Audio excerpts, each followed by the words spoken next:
Good morning बच्चों।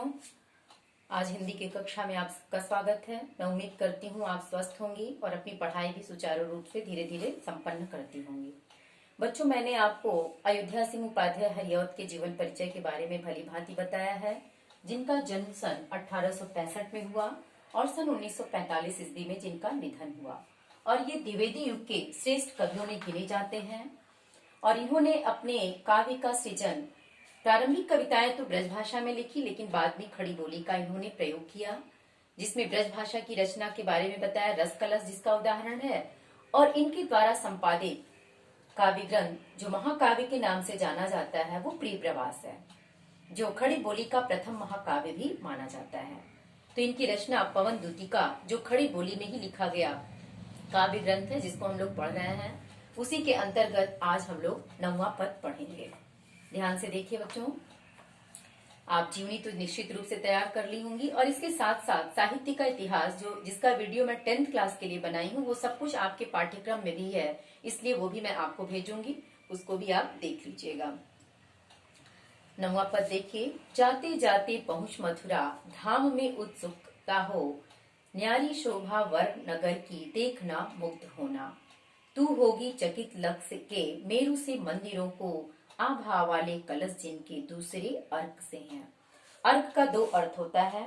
आपको समुच्चारित शब्द आता है, परीक्षा में आपको समुच्चारित शब्द लिखने के लिए आता है बच्चों। तो इसमें देखिए एक शब्द आया है अर्क, या इस पद्यांश से भी आपको प्रश्न उत्तर पूछे जाते हैं, तो हो सकता है कि पूछ दे कि अर्थ के 2 अर्थ क्या है, लिखिए। तो अर्क का एक अर्थ तो सूर्य होता है और दूसरा अर्थ औषधि का रस होता है। औषधि का रस, जैसे हम लोग कहते हैं ना कि प्याज का अर्क, अदरक का अर्क, तो अर्क के 2 अर्थ जो समुच्चारित शब्द कहे जाते हैं, एक सूर्य, दूसरा औषधि। तो कलश माने घड़ा होता है। देखिए कि कह कौन रहा है, राधिका। किससे कह रही है, पवन से। पवन कौन है, राधिका की संदेश वाहिका, जो कृष्ण के पास राधा का संदेश लेकर जा रही है। तो पवन से राधा कहती हैं कि हे पवन, यानी पवन दूतिका को समझाती हुई कहती हैं कि जाते जाते पहुंच मथुरा, धाम में उत्सुका हो, कि जब तू आगे जाएगी तो जाते जाते तुम्हें मथुरा धाम की सुंदर शोभा देखने को मिलेगी, जिस शोभा को देखना तुम भूलना मत। न्यारी शोभा वर नगर की, देखना मुग्ध होना। हे वायु, जब तुम वहां जाना तो मथुरा नगरी पहुंच करके उसकी न्यारी शोभा, सुंदर शोभा को देखना, मुग्ध होना और उस पे मोहित भी होना, मुग्ध भी होना। मुग्ध होना भूलना मत, यानी वो स्वयं ही तुम्हें इतनी सुंदर छवि है कि तुम्हें देखने के लिए उत्सुक करेगी, और तुम्हारी उत्सुकता इतनी जागृत होगी कि तुम अनायास ही उसे देखोगी, और निश्चित रूप से तुम देखना, लेकिन अपनी उत्सुकता को दबाना भी मत। यानी तुम्हारी जो उत्सुकता होगी उस नगर की शोभा को देखने की, तुम प्रसन्नता पूर्वक देखना, अपनी उत्सुकता को बिल्कुल दबाना नहीं।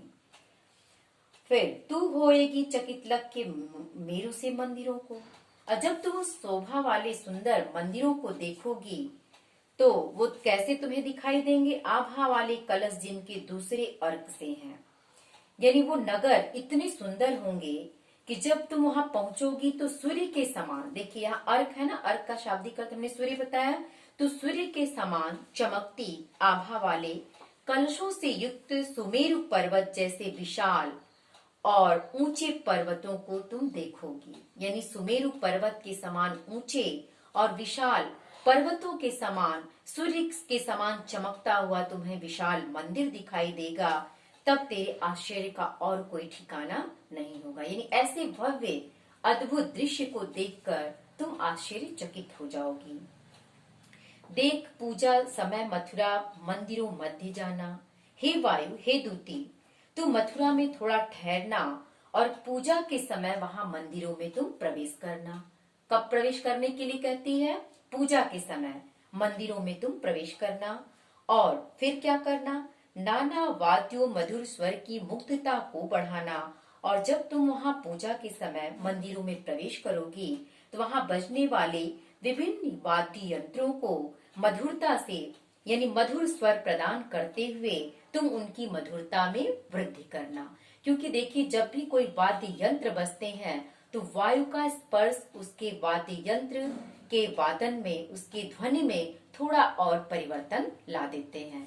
तो इसीलिए राधा पवन से निवेदन करती है कि हे वायु, हे दूती, तुम वहां जाना और थोड़ा ठहरना, और पूजा के समय तुम मंदिरों के मध्य में प्रवेश करना और बजते हुए वहां के विभिन्न वाद्य यंत्रों की मधुरता को और भी मधुर बना देना। अथवा तुम वहां के मंदिर परिसरों में खड़े विभिन्न वृक्षों से अपनी पसंद के वृक्ष को चयन करना। क्योंकि देखिए, कीमा लेके रुचिर तरु के शब्दकारी फलों को, रुचिर तरु, तरु का शाब्दिक अर्थ क्या है? वृक्ष। तो जब तुम वहां पहुंचोगी, कीमा मने अथवा, कीमा का शाब्दिक अर्थ यहाँ अथवा से है। अथवा जब तुम मंदिर परिसरों के बीच पहुंचोगी तो वहां विविध प्रकार के तुम्हें वृक्ष दिखाई देंगे। उन वृक्षों में जो सबसे पसंदीदा वृक्ष तुम्हें होगा उनका चयन करना, और फिर क्या करना? शब्दकारी फलों को धीरे धीरे मधुर स्वर में मुग्ध हो बजाना। फिर उनके फल, फूल और पत्तियों अथवा तने के मध्य यानी शब्द रूपी फलों को ग्रहण करके धीरे धीरे बहते हुए मधुर ध्वनि के साथ मुग्ध होकर तुम मुझे उसे अवश्य बजाना। क्योंकि जब हवा बहती है तो आप देखी होंगी कि वृक्षों पे लगे हुए फल, फूल, पत्तियां, लताएं, उसमें से भी एक मधुर ध्वनि निकलती है। तो यही राधा पवन से संदेशा भेजती है और यही निवेदन करती है। अब यहाँ देखिए, आप पहली 4 लाइन का रेखांकित अंश की व्याख्या कर लीजिएगा। इसमें संपूर्ण पद में अनुप्रास और उपमा अलंकार की छटा देखने को मिली। शांत रस है, क्योंकि यहाँ राधा बड़े शांति पूर्वक अपने संदेश को कृष्ण तक भेजने का निवेदन करती है। प्रसाद गुण है शांत रस होने के चलते, और खड़ी बोली है क्योंकि पवन दूतिका पूरी ही खड़ी बोली में लिखी गई है। इससे देखिए, एक प्रश्न ये बन सकता है कि राधा के अनुसार पवन दूतिका के आश्चर्य का ठिकाना कब न होगा। तो जब राधिका प्रश्न पूछती है पवन से कि तुम्हारे आश्चर्य का ठिकाना कब नहीं होगा, जब वो वहां कलश के समान सुंदर, सूर्य के समान चमकते हुए सुमेरु पर्वत के समान ऊंचे ऊंचे मंदिरों को देखेगी तो उसके आश्चर्य का ठिकाना नहीं होगा। थैंक यू बच्चों, आज के लिए। आप कल पढ़ाऊंगी।